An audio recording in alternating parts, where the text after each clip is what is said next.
नागपुरातील NSH critical care हॉस्पिटलमध्ये भारतातील पहिलं HSCT म्हणजेच खरं तर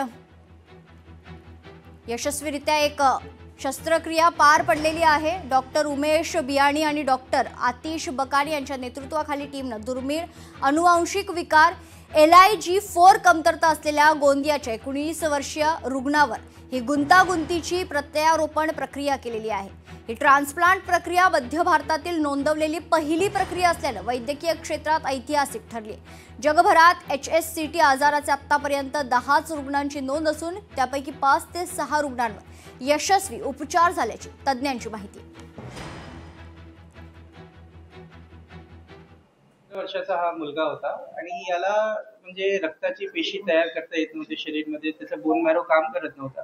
म्हणजे त्याला दर 2 दिवसात बाहेर प्लेटलेट द्यावे लागत होते, ब्लड सेल्स द्यावे लागत होते आणि त्याला काही म्हणजे ट्रीटमेंट नाही असं त्यांना सांगितलं होतं। पण ते जेव्हा आमच्याकडे आले तेव्हा आम्ही त्यांना सांगितलं की या आजारासाठी पण ट्रीटमेंट आहे, आपण बोन मॅरो ट्रान्सप्लांट करू शकतो। तर त्याच्यानंतर आम्ही हे स्टेप उचललं की बाबा आपण यासाठी बोन मॅरो ट्रान्सप्लांट करूया।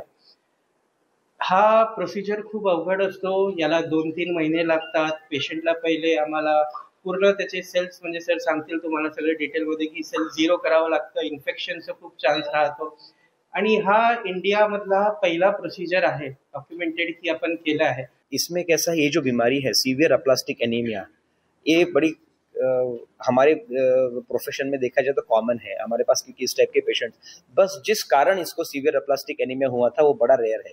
अभी एट प्रेजेंट बच्चा अच्छा है, डोनर सेल्स काम कर रहे हैं, बट यस ये बीमारी का मैंने पहले बताया कि ये पूरे विश्व भर में इसका बहुत ज्यादा एक्सपीरियंस नहीं है, तो इसको फॉलोअप में रखना बड़ा जरूरी होता है। 3 से 6 महीने खास करके उसमें हमें धीरे धीरे पता चलता है कि आगे कैसे जाएगा।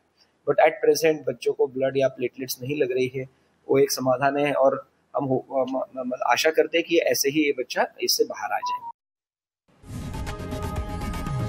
लोकशाही मराठी ऐका, पहा, जागरूक रहा।